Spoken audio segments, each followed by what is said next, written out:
संतोष अबगुल प्रतिष्ठानच्या माध्यमातून सामाजिक सेवेचा वसा घेणारे आणि तळागाळातील जनतेला सामाजिक सेवा पुरवणारे संतोष सोनू अबगुल यांनी आज दापोली तालुक्यातील केळसकर नाका येथे जनसंपर्क कार्यालयाचा शुभारंभ केलेला आहे। त्यांच्या या जनसंपर्क कार्यालयाचा शुभारंभ बाबू शांताराम जावळे बाबा यांच्या हस्ते झालेला आहे। आपला हक्काचा माणूस म्हणून यांच्याकडे पाहिले जाते। सर्वसामान्य लोकांना हवासा वाटणारा आणि त्यांच्या सुखदुःखात धावून जाणारा संतोष अबगुल म्हणजेच खऱ्या अर्थानं सामाजिक सेवेतील दीपस्तंभ म्हणून त्यांच्याकडे पाहिले जाते। याच माध्यमातून गेली अनेक वर्ष संतोष अबगुल प्रतिष्ठानच्या माध्यमातून सर्वसामान्यांना भेटत त्यांच्या समस्या जाणत त्यांना मदतीचा हात देणारे संतोष अबगुल आता दापोली मंडणगड खेड तालुक्यातून अर्थातच दापोली विधानसभेतून आगामी निवडणूक लढवणार आहेत।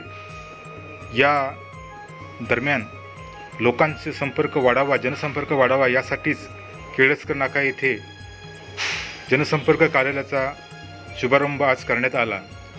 या आमच्या सामाजिक क्षेत्रातील परोपकारी व्यक्तिमत्वाला निश्चितच राजकीय क्षेत्रामध्ये सुद्धा लोकांचे आशीर्वाद लाभणार आहेत आणि म्हणूनच अपक्ष उमेदवार म्हणून सध्या तरी ते इच्छुक असून दापोली विधानसभेतून आपला हा हक्काचा माणूस राजकीय क्षेत्रामध्ये पदार्पण करणार आहे।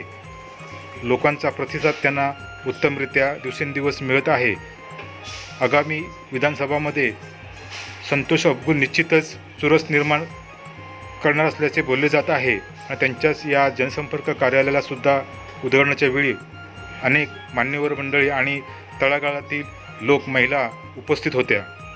सामाजिक, शैक्षणिक, सांस्कृतिक आणि आरोग्य क्षेत्रामध्ये संतोष अबगुल प्रतिष्ठानचे कार्य फार मोठे आहे।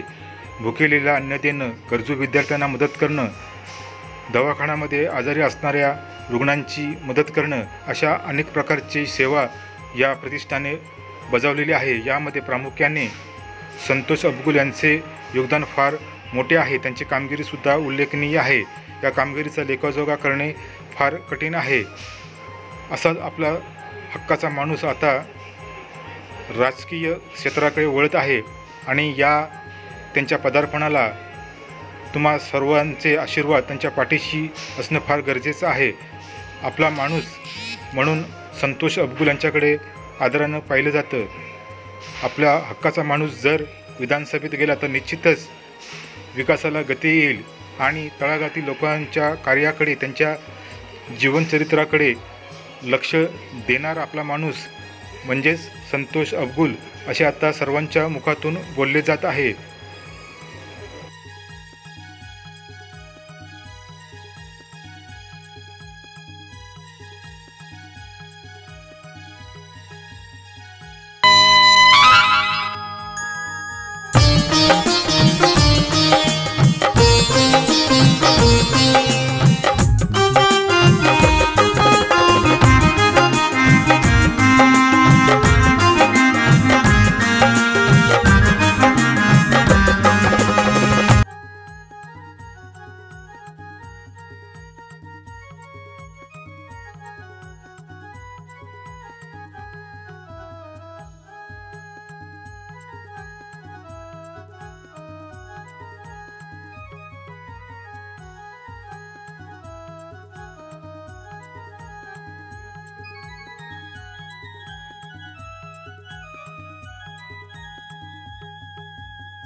आपण खाजगी हॉस्पिटल असेल जे जनतेला परवडणारा असेल आणि या कोकणातील पुणे रुग्ण मुंबईला जाऊ नये हे आपलं स्वप्न घेऊन जे हॉस्पिटल बांधणार आहे आणि त्या हॉस्पिटलसाठी आम्हाला जी संकल्पना दिली आणि दादा तुम्ही पुढाकार घ्या, आमची तुमच्याला जागा आहे ते आम्ही 5 एकर जागा तुम्हाला फ्री देतो असं मोठ्या मोठ्या सांगले. आमचे कुंडरेकर म्हणजे दोघे येत आहेत, त्यांचा आम्ही या ठिकाणी एक छोटासा सत्कार करतो दोघांनी पण त्या दोघांनी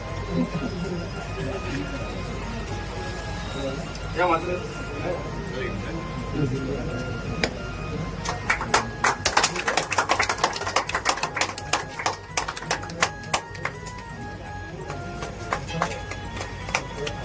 त्या